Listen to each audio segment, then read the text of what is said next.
joining us from around the country. And I have such a pleasure to welcome Anubhav to this wonderful interaction. We are live, sir. So, why write LSAT India exam? And also the admissions and scholarships at Jindal Global Law School, which are actually based on LSAT India exam. I believe Anubhav, with his experience, is a great resource for the students to guide them about the entrance exam part. And I will be taking care of the admissions and scholarships at law school. And we will like this session to be interactive, the students to ask as many questions as they can. And we will just give a brief talks and then go ahead with answering all possible questions about law schools, about legal education, about even your test preparation. And I have great pleasure in introducing my colleague Anubhav to all the students who has actually taught and mentored thousands of students around the country for various entrance exams, and represents a company called iQuanta. But he has taught and trained a large number of students in Delhi and around the country for various entrance exams. So I'm so happy to have you, Anubhav. And pleasure's all mine, sir. I have shared a classroom a decade back. Probably yes. Post a decade, it's great to share the same meeting room with you. Yeah, it's a delight. And all the students who are actually giving time on this Sunday evening for this session, I am really thankful to them. And I will make sure that all their questions are answered. As Director of Law Admissions of OP Jindal Global University and Associate Dean of Law School, if your aspiration is to study law, I am sure after this session, none of your questions should remain unanswered. But to start with, I must tell you why it's important to take LSAT India exam. It's not just because we use only LSAT for admission to particularly our 5-year law program, but also because LSAT is the world's oldest and #1 law admission test. So it's an American test which was started in 1947 by the Columbia University law dean, and later on taken up by almost every American law school. More than 200 law schools around the world use LSAT score for admission. And that includes every member of American Bar Association. That includes almost a majority of Canadian law schools in Australia. But in India, LSAT came with Jindal Global Law School in the year 2009. And when JGLS started as the country's first global law school, an international law entrance exam was also invited and brought to the country. And Law School Admission Council started the Indian version of LSAT exam, that is LSAT India exam. So unlike most of the entrance exams, Indian law entrance exams, this exam is different in the way it doesn't test you on anything learned by rote learning. So there is no GK or current affairs. There is no legal aptitude. There is no mathematics. There is no objective English, vocabulary and sentence correction and those kinds of questions. But LSAT India is a paper with analytical reasoning, logical reasoning, and reading comprehension, 3 areas as its component. And that makes it really a special aptitude test, which is background neutral, which is even neutral to if you have learned by rote something, some GK facts or legal facts, those things won't help in this exam. So first and foremost, I would like to tell all the students that if you have not registered yourself for LSAT India exam, I will say there are 5 reasons why it's important to take LSAT. And the first reason I will say is because it's a globally recognized scientific test to assess the aptitude for legal studies.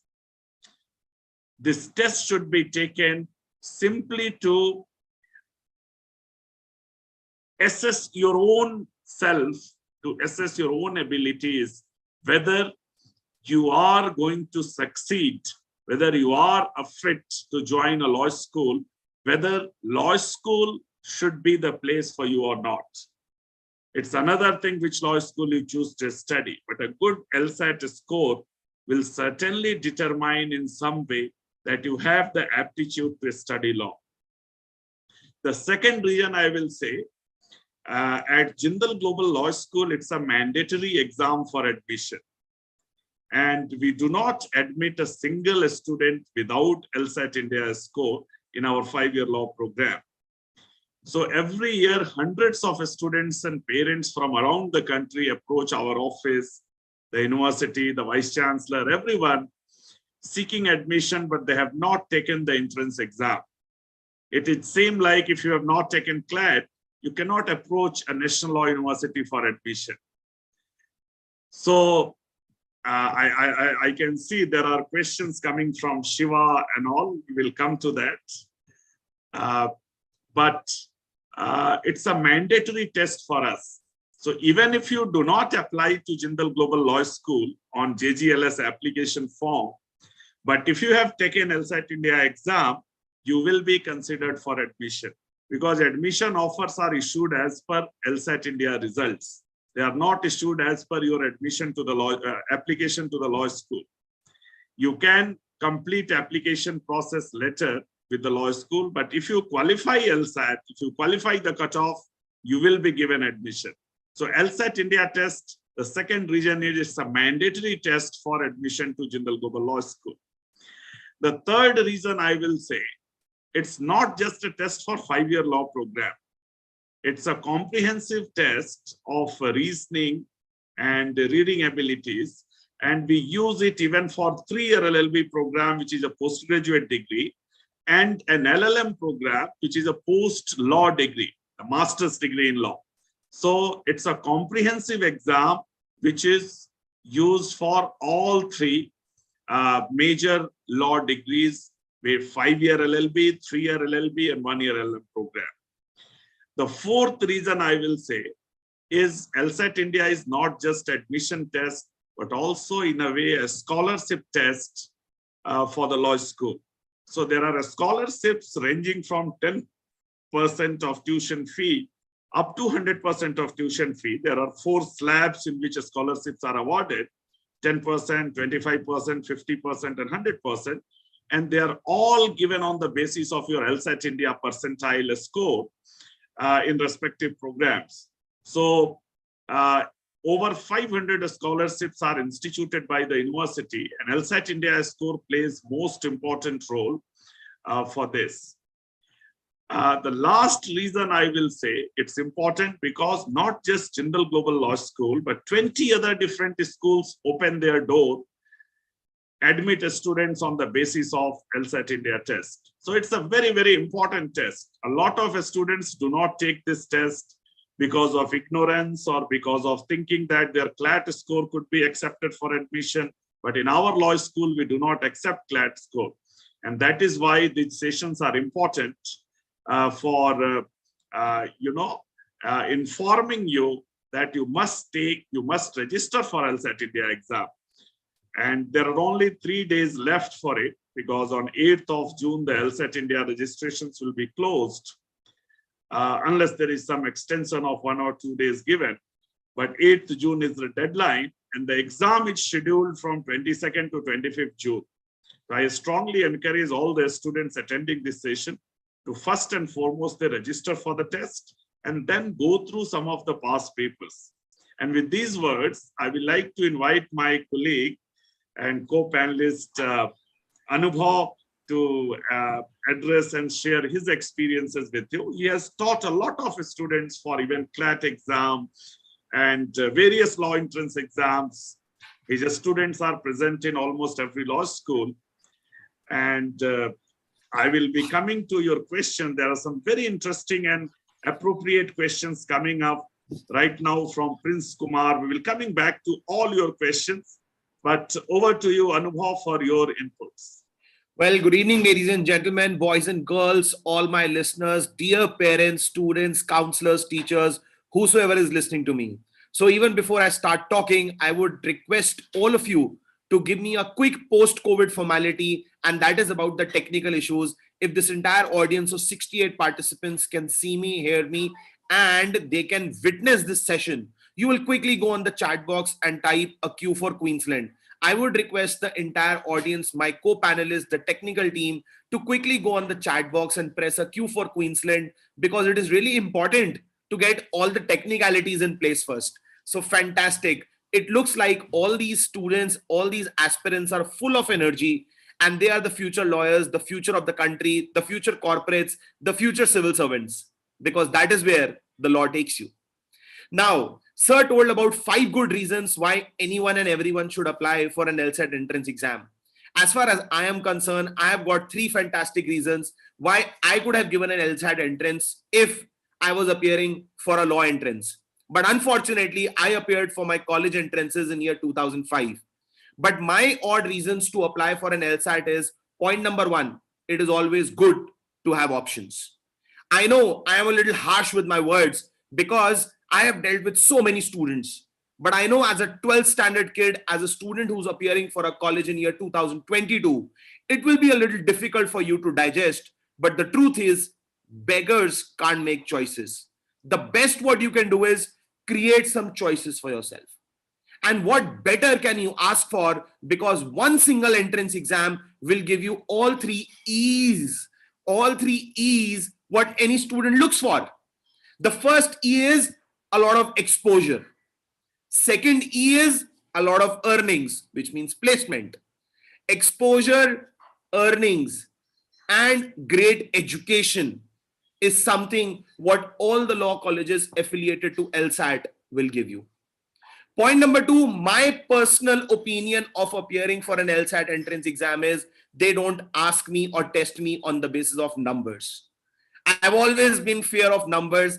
I am someone who is a quant trainer, but I've always believed that numbers with respect to permutation, combination, Pandit Badri Prasad Harar Bole, has always been a little difficult as far as my life is concerned. So one paper which gives you great education, great exposure, great placements, and the best part is they don't test you on numbers. So those are my own reasons to apply for an LSAT entrance exam. Now, post application of LSAT entrance exam, what is it that they will test you on? As Sir told, I'll just add on to those things. First and foremost, they will test you on the basis of reading comprehension. And if you are preparing for CLAT, I don't think you need to make an extra effort, because comprehension skills is something which is common to both. Second, they will test you on logical reasoning. Third, they will test you on analytical reasoning. Analytical reasoning, logical reasoning, and reading comprehensions are 3 parameters what they will test you on. Now, as a student who is appearing for various colleges in India, I think LSAT is one of the most sought after entrance exam pattern, because by any chance, if I am applying for engineering as a course, I will be beating about 9.5 lakh students to get into an IIT. Imagine 9.6 lakh students will apply for an IIT entrance exam. If I am a student who's appearing for medicine in class 12, I'll be beating about 15.6 lakh students to get into a college like AIMS, because AIMS is about 1107 seats with about 15.6 lakh students applying for courses like MBBS, BDS, veterinary sciences. Imagine 532 colleges offer medicine as a course with only 90,000 seats, and 90,000 seats will witness about 15.6 lakhs applications. By any chance, if I am applying for Delhi University, I need to now appear for this standardized test called Central University Entrance Test, where Delhi University alone has witnessed about 6.2 lakh applications. Imagine 6.2 to 6.3 lakh applications for about 70,000 seats. Whereas if I look at LSAT, I'll be competing with few thousand students to get few thousand seats. My ratio is less than 1:10. And if my ratio is less than 1:10, I increase my chances to get into a college where I am getting all three E's of my life. E for exposure, E for education, and E for great earnings, because that is what the statistics tell me. Now, if I want to get through LSAT, obviously my language needs to be top notch. Language with respect to comprehension skills, analytical reasoning, and logical reasoning. These are three things what I'll be tested on. And then I'll not be differentiated with respect to a 99, 99.6, 99.8 or a 97%, because we as a counselor, we as teachers, we as representative of education need to make this very clear to all of you that this particular entrance exam is purely based on a concept of percentile rather than a concept of percentage. I understand most of you have already filled up a lot of forms and you genuinely understand the concept of percentile and percentage. But especially when it comes to LSAT, the percentile factor will play a very, very important role, because the scores are not declared. It is declared in terms of percentile, which means you might have a 99 and you still don't make it to a great college, because you don't fight for a 99 out of 100. You fight for that one mark which needs to be better than others. That is a concept of percentage. I have a 99 out of 100 in my entrance exam, but I will still not be able to make it to a dream college. Why? Because there are 1,000 students who get 100 out of 100 and there are only 1,000 seats.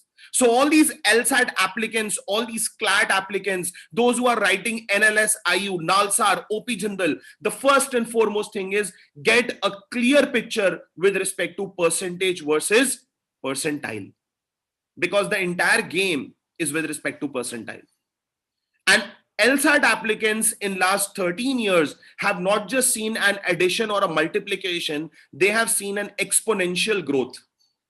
The exponential growth of applications will play a very, very important role when it comes to a percentile concept. So maybe in 2009, when we said that if you do 50% of the paper with respect to LSAT and that 50% paper is correct, you will make it to the best colleges like a OP Jindal. But maybe that 50% scorecard has changed because the scale is about 420 to 480. That is not the primary reason. The number of applications have gone up. That is the primary reason. So your target setting is with respect to percentile, is not with respect to percentage.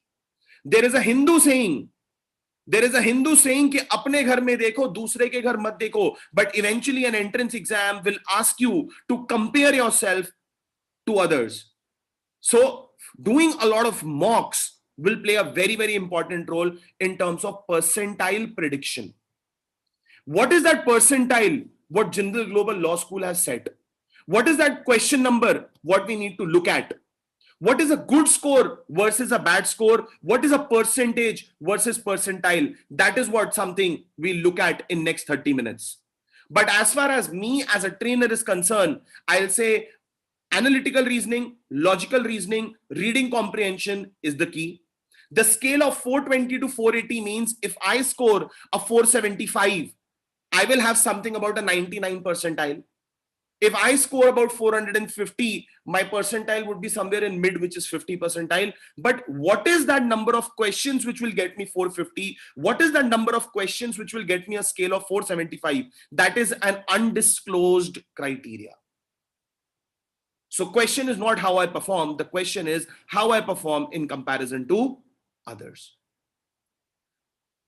3 inputs before you give an LSAT entrance exam. So if you've got a pen and a paper, if you are a student who's aspiring for LSAT, take my 3 inputs as a trainer. Point number one, get a clear differentiation of percentage versus percentile. Point number 2, reading time speed is the key. Because if I look at an analytical reasoning where I've got 4 passages will have about 500 words. 500 words is about 2000 words. 2000 words is equal to 35 minutes. It means 2000 words is to be read in 2100 seconds. Now 2000 words which need to be read in 2100 seconds, it means one passage will need about 8.75 minutes. How good are we in terms of reading? How good are we in terms of novels? How good are we in terms of academic reading? Or for that matter, how good are we in terms of digital reading? That is one question what you need to ask yourself. Second, if I look at logical reasoning 1 and logical reasoning 2, I'll see a good score would be about attempting after 45 odd questions, 20 to 23. These 45 questions will have about, again, 35 minutes each, which again tells you that only about 1.5 minutes for each question. So point number one before you appear for an LSAT, is a clear differentiation between percentage versus percentile.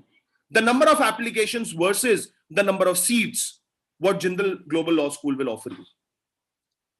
I see a lot of questions with respect to CLAT versus LSAT. I see a lot of questions with respect to the number of questions. But the bigger question what you need to ask is, what is that percentile, which is a threshold, which will help me get into a great exposure, education and earning from a Jindal Law School? That is something what I would also want to ask Professor Mishra, that what is that percentile, what exactly one needs to appear?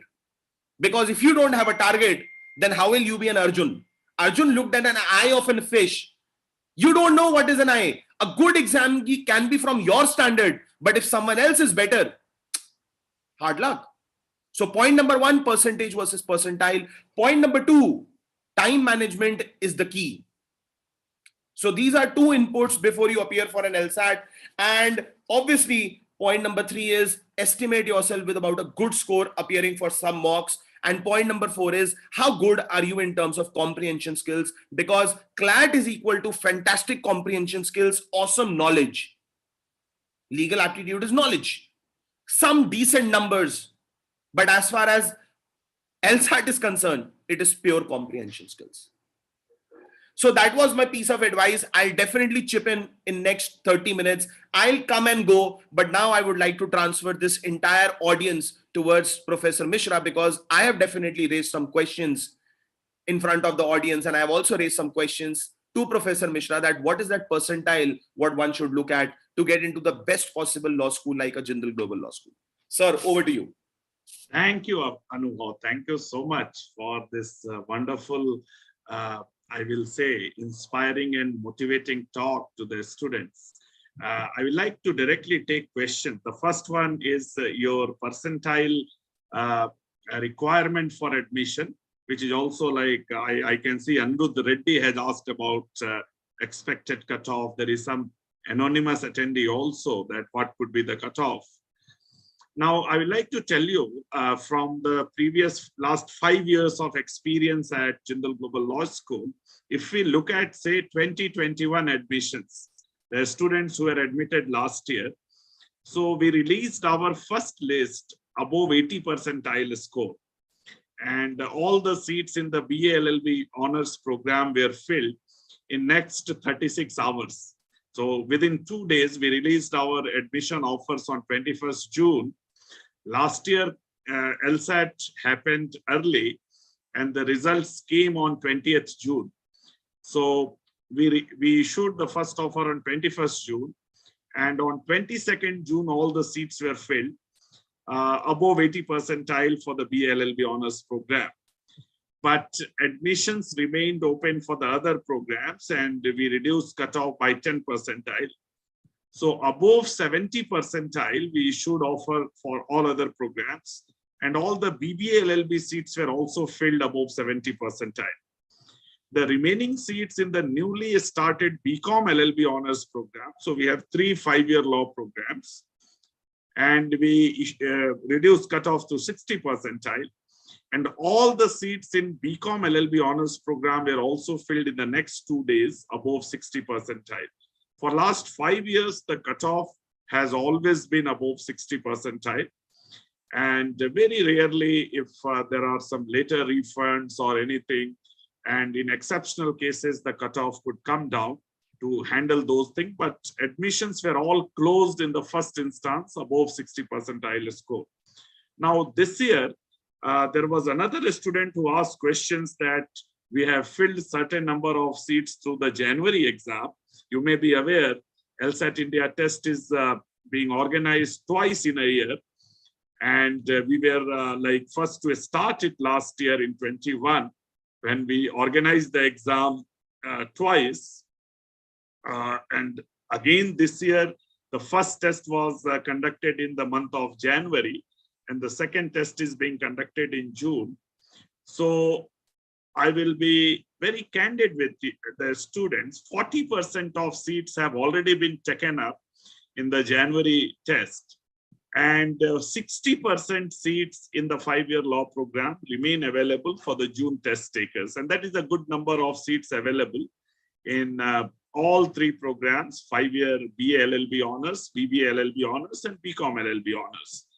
And therefore, one of the key things I will say, you should focus to get at least 80 percentile score to be safe for all 3 programs, because there is a chance you may not get a program of your choice if your percentile is less than 80. Also, I will like to tell the students very categorically, there is no difference at all between a BA LLB or BBA LLB or BCom LLB. A lot of students ask questions whether to choose BA or BBA or BCom. In Jindal Global Law School, all 3 programs are absolutely identical and equal in everything. There are only 3 courses, 3 papers which you study are different, completely different in the 3 programs. Otherwise, all the remaining courses, so all courses in law, all electives, and even the cross-registered electives, all courses are exactly same for the 5-year law program students. So one can choose any of the 3 programs with the same comfort once you receive an offer of admission.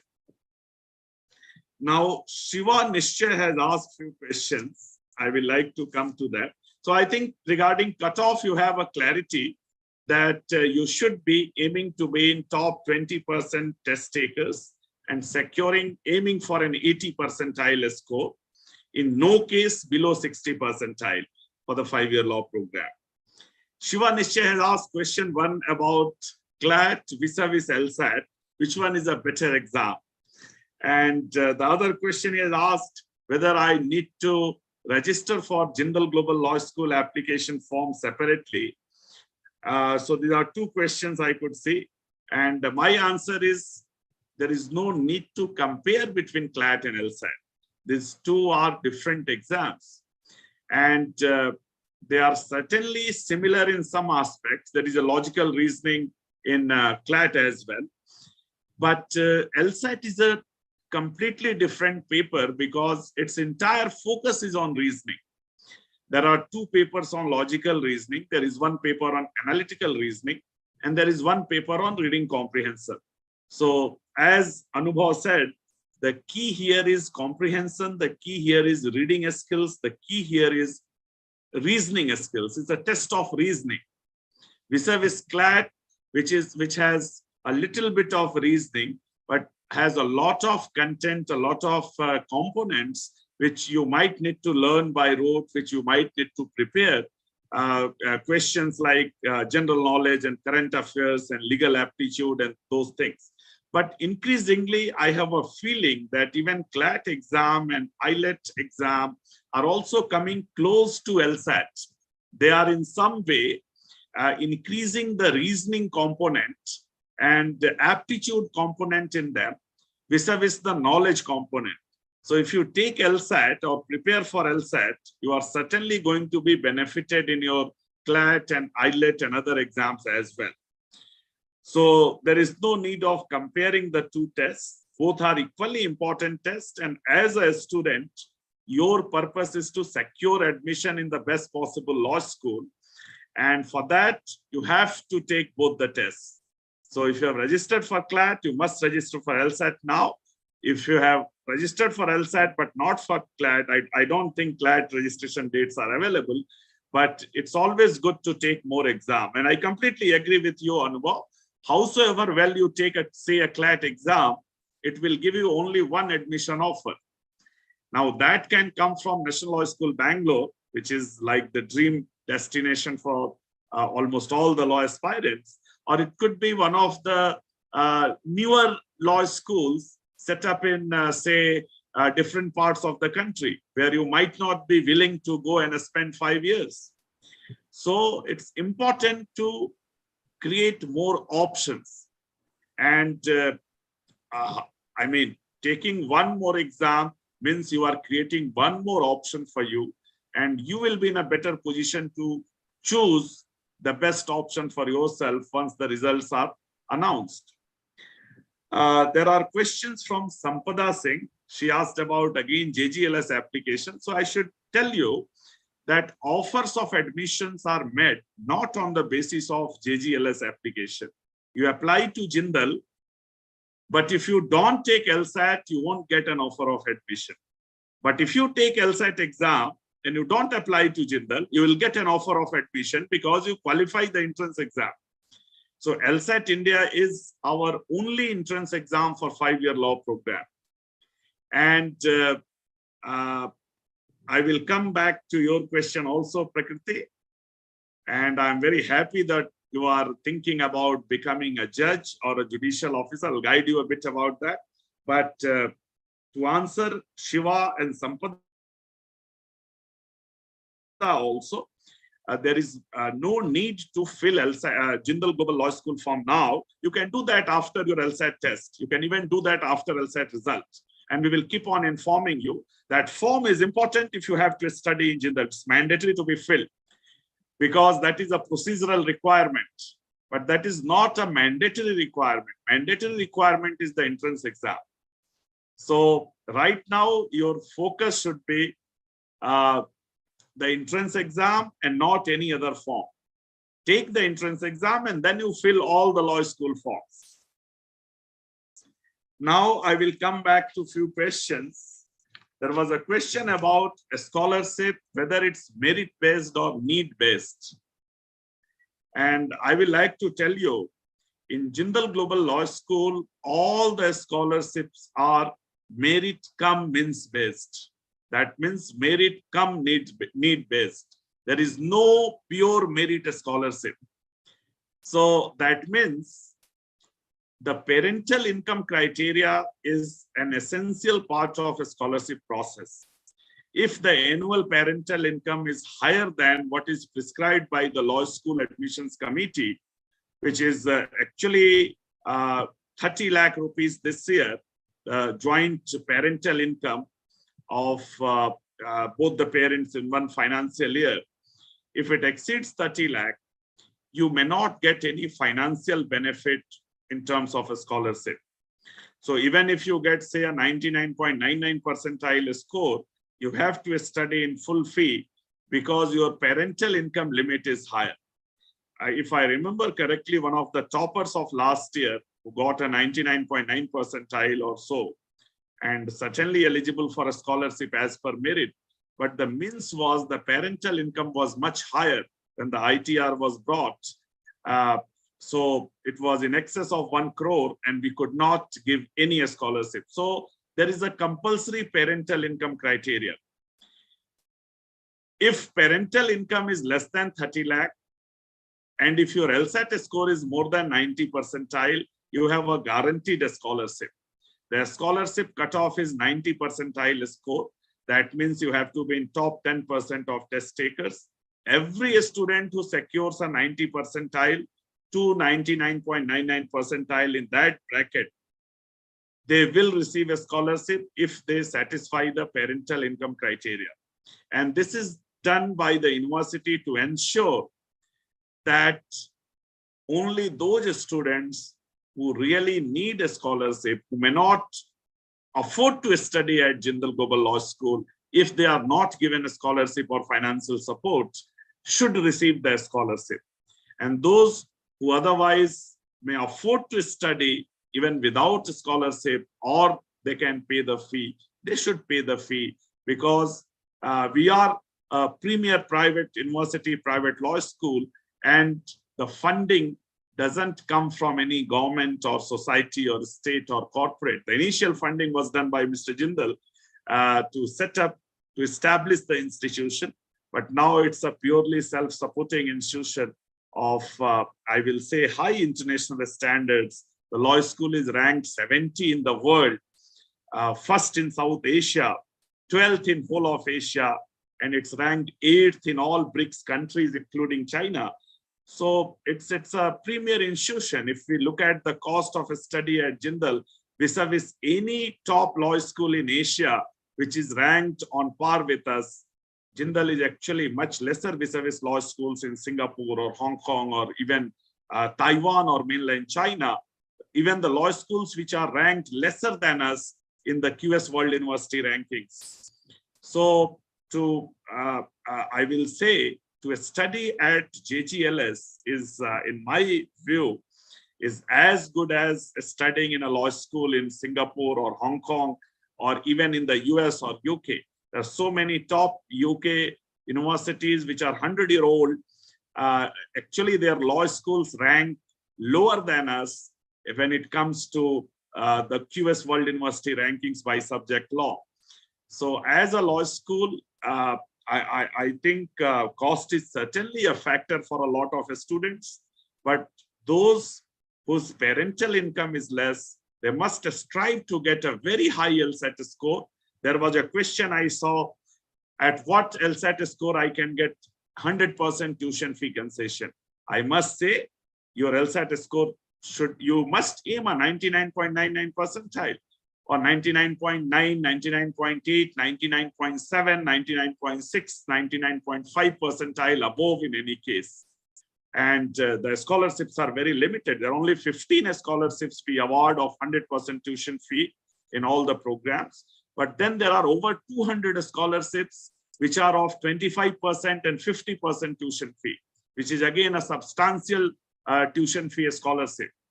So even if you get a 50% tuition fee scholarship, that makes a substantial, I will say, reduction in fees, and a lot of students will be able to afford the cost. So Harshita, the only thing is, I thank you for asking that question. Every student should aspire for a 99.99, but those who are a scholarship seekers, in no case you should be getting less than 90 percentile score.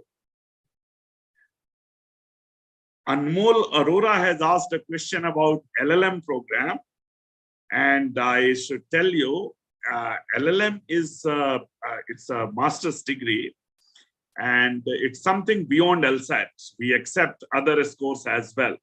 There is a very popular LLM entrance exam called CLAT PG exam, which admits students from National Law University. We accept that. We have a JSAT law exam. We accept that score as well. And even we accept Delhi University, my alma mater, Delhi University LLM entrance test score as well. So there are 4 entrance exams which are accepted for admission to LLM program. And as per UGC 1-year LLM program rules, only 70% weightage is given to the entrance exam score. 30% weightage is given to the CV and SOP, your statement of purpose, which you submit to the law school as part of your application. So I will recommend you, Anmol, to get in touch with our LLM admissions managers. We have Ms. Harkiran Sehgal and Mr. Ravi Raj. They will guide you in the process and get you through the process. Now, I have another question about 3-year LLB program. Prince has asked that I have completed a BBA degree. Should I do a 5-year or 3-year LLB? And certainly you should do only 3-year LLB. Why you will waste your time and do a 5-year law and making it a 3-year BBA plus 5-year and 8 years of studies? There is no need. 3-year LLB program is actually a postgraduate law degree, and it's absolutely equal for all purposes. A 5-year law degree or 3-year law degree, both are absolutely equal for all the purposes in legal field. And if you pursue it for from a law school like Jindal, the opportunities, whether in law firms, whether in companies, whether in foreign universities, if you want to go for masters, our 3-year LLB students have been INLAC's scholars and Commonwealth scholars who have gone to Oxford and Cambridge, and I mean, almost achieved jobs in every top law firms, from Cyril Amarchand and Shardul Amarchand to Ketan and Company, Trilegal and Luthra, and every top firm in the country. So you should certainly go for 3-year LLB program and not 5-year, because you have completed your BBA honors degree. Now, Rahul Roy has asked a question about age bar. And I should say the Bar Council of India mandates an age bar now. And in our law school, you should be 21-year-old or less to apply for the 5-year law program, and 30-year-old or less to apply for 3-year LLB program. Though the age bar rule of Bar Council is under challenge in the courts, and I mean, there is not enough clarity about it. But because we are a fully residential university and we do not allow students to reside outside campus, you have to stay in hostel and in sharing hostels, sharing rooms. Generally, there is an age limit which is expected because the entire class belongs to the same age group. I think I have covered most of the questions, and we like Anubhav also to take few questions if it relates to preparation or things like that. Sure. In fact, I have been looking at the questions very critically, and I think 90% of the questions are right now concerned about the results. That what will we get, what will happen, how does it go? I think the complete energy should be channelized with respect to your efforts. Trust me, believe me, and mark my words. If you say that what is a good score to get a 99 percentile, what is that scholarship? If you have heard Professor Mishra very, very carefully, it's about scholarship from 10%, 20% going up to 100%. So your entire energy should be channelized only on your efforts. And don't look at the kind of results that what is that exact score which will give you 100% scholarship, purely because your score scholarship reward is not in your hands. It is in the hands of others perform. But all said and done, if you have to hear this numerically and you need to get this answer. So in year 2009, when LSAT was introduced, it was about 500 odd applications. With 500 odd applications, the top 50 students would have got through with about a 45 to 55% of the paper getting all the answers correct. But now, as the number of applicants will go up, the number of questions which are answered correct will also go up. But if I look at the last 10-year analysis, and there is no printed formula, there is no liable data which is given as per the calculation. It is purely my 10-12 years of experience which has come down to this conclusion that a 50 to 55 questions out of those 92 odd questions, which are not exactly 92 to be precise, 50 to 55 odd questions would give you about a 75 percentile. And if you look at 65 to 70 odd questions, they would have given you about a 90 percentile. And 75 to 80 odd questions would have given you a 99 percentile. And this is purely with respect to the experience of the students, what we have taught, students, what we have interviewed, number of people who have been applying. So the growth of student applications have gone exponentially. Please don't think that today, if X number of students have appeared in year 2021 and the topper had about 75 odd questions out of 92, he or she scored a 99 percentile. If the number of applications will go X plus Y, therefore the cutoff will also go up. Ultimately, this battle, what you are saying with respect to CLAT versus an LSAT, what you should apply, what you should not apply, I think the entire focus should be on your strengths and weaknesses. Let's not get into that which entrance exam is better rewarding, which entrance exam is less rewarding, because rewards are something what you'll be waiting for in long term. Your primary goal is appear for both the entrances. And effectively, if you look at it, my preparation with respect to LSAT will say analytical reasoning, which means great comprehension skills, which means great conditional reasoning. Conditional reasoning means if and then kind of a question. amazing influence-based questions, or for that matter, must be true, cannot be true, could be true. Must be true, cannot be true, could be true. All these are different statements, and all of them is equal to analytical reasoning. The moment I talk about logical reasoning, it says pattern-based studies. Pattern-based studies with stronger and weaker arguments. The most difficult questions, what you will see in logical reasoning, is identifying the flaws, analogy-based questions, and what is a main idea-based question. And now when you talk about reading comprehension is focused on 6 categories of questions. It says central idea, primary purpose, method and structure of question. Third, specific recall question. Fourth, specific function question, inference-based question, and argument-based questions. So all these terminologies, what I spoke in last 90 seconds, if that is your strength, I think you've answered your question correct. Why not LSAT? Because all those categories, what I spoke in last 90 seconds, are also required for any other entrance exam which will feature a language. So it is cannot be determined, idea-based questions, inference-based questions, argument-based questions. All these questions, what I'm talking, is common. And if this is common, you are already prepared for it. And if you're prepared for it, why not fill up this form and increase your chances? Gone are those days. Gone are those days wherein my generation careers were made by chance. It is not by chance, it is by choice. And it is always good to have more choices, you know. So as far as I have Jaskaran who says, what is an art of creating? You know, can you repeat the art of reading comprehension? So I'll just repeat those terminologies once again for you. Central idea, which is the primary purpose of the question. That is a kind of category what you need to prepare yourself. Method and structure based questions, specific recall question, specific functional question, inference based question, and author agreement question.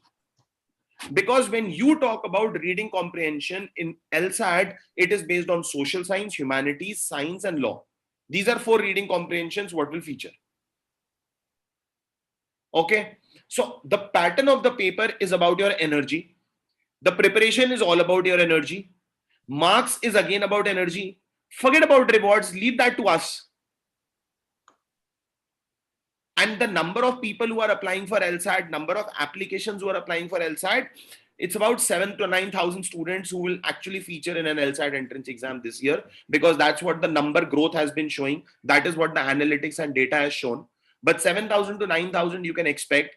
Don't look at about a comparison to CLAT where you have about 45 to 55,000 applications. It's about 7,000 to 9,000 because it is a niche kind of an entrance exam, which will require a skill set which is based on comprehension. Right? So I wonderful, Anubhav. No, I can give them exact numbers. Yeah. Last year, 2021, 7,600 students took the 7,602. 7,602 was total applications, the students who registered for LSAT India test and took the exam. This year, I'm sure it will be more than 8,000 students who will be taking the exam. But what is important is, of course, what you say, preparing well for the exam, because you need only one seat for yourself. It's not about how many people taking the test and all. It's all irrelevant. So Jaskaran has asked another good question. I'm not at all interested in humanities-oriented subjects. So should I choose BBA or BCom LLB? I must tell you, if you do not want to read history, certainly you should go for BBA LLB or BCom LLB. There is no history there. But when you choose to study law, law is also a social science. So, of course, there is a training given to you to think like a lawyer and to analyze information, to analyze laws and case laws, to develop that critical thinking abilities, as well as writing skills from, drafting simple applications and plaints to even drafting complex agreements and documents. But it's a training over a period of 5 years of time. You have, in a law school like Jindal, where is a dedicated center for writing studies, where there are professors who teach from foundational courses to the advanced courses, as well as a list of electives in your area. you have ample opportunity to study law with even non-humanities courses. And you never know when you generate interest in a new, because even in a social science subject, because you love those subjects where you get, I mean, you receive some great professors to teach, and you get inspired to learn more, and that I will say hunger grows, and you in that process become a learned individual. You will start learning, you will start making yourself a scholar in that way. So I will like I'll continue with this. In fact, I would like to answer. And in fact, I would want to add up to this answer. I was actually very curious to do that. Jaskaran, you need to look at it that it's not about you are interested in BA LLB or you are interested in BB LLB or you are interested in history. The bigger question is what we get. That's point number one. Point number two is it is a very similar question what often science students with engineering come up. Engineering students would say civil engineering, mechanical engineering, electronics engineering, or for that matter, we would want some bit of engineering with respect to clinical, or for that matter, aerospace or aeronautical engineering and etc. But then the bigger question is when they get an I always wanted to be a computer science engineer, and I got a computer science engineering in VIT. But then I got a civil engineering in IIT. So I changed my stream just because it was an IIT. But does that mean that my career options changed? Even after doing a BBA LLB, or after doing a BCom LLB, or after doing something with respect to BSc LLB, you can still be a corporate lawyer. You can still get a great career. Don't confuse between a course versus a career. These are two different things. Look at what opportunities you have in hand. And obviously, it will have a lot of pluses and minuses. You might dislike what you do, but you still get a lot of rewards for it. So just be open for it right now. Let's not close our options and keep both of them. Yeah, I can see some more questions about exchange programs. There was a student who asked question about student exchange and international tie-ups.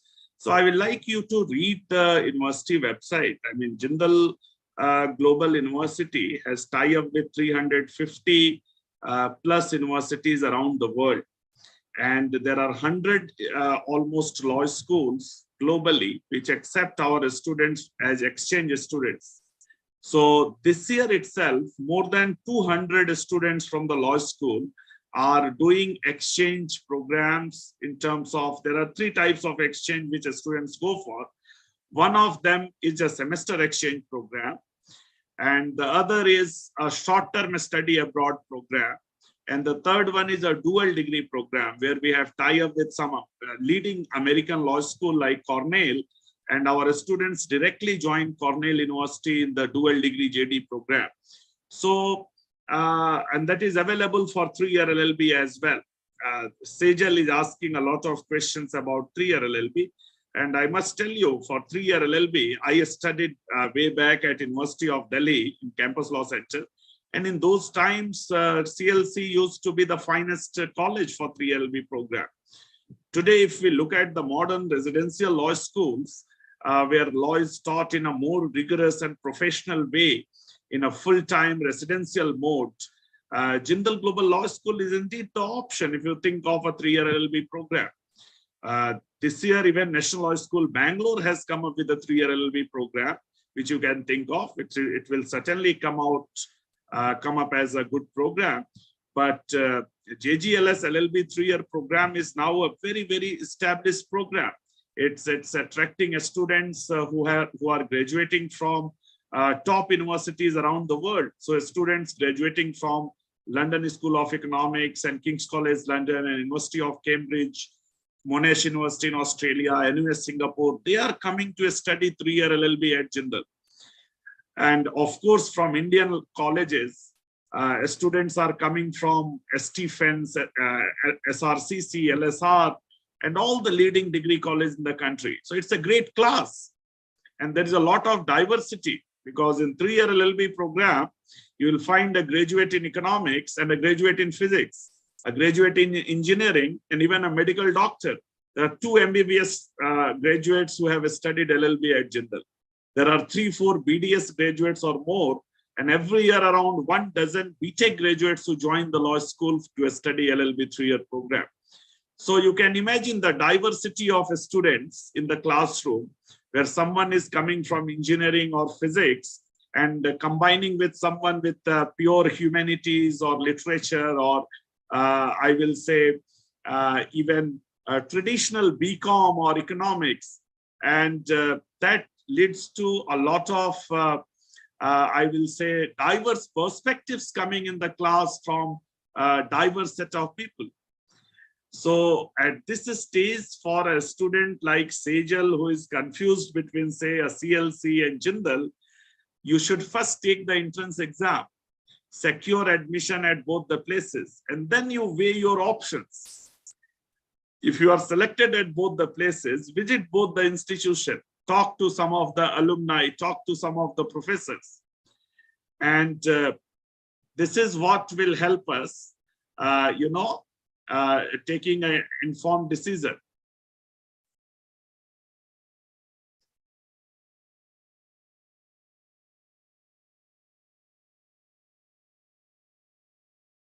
So with this, I think we have answered almost all the questions, and the time of this webinar is also up. So we will like to maybe take few last questions, but if you can,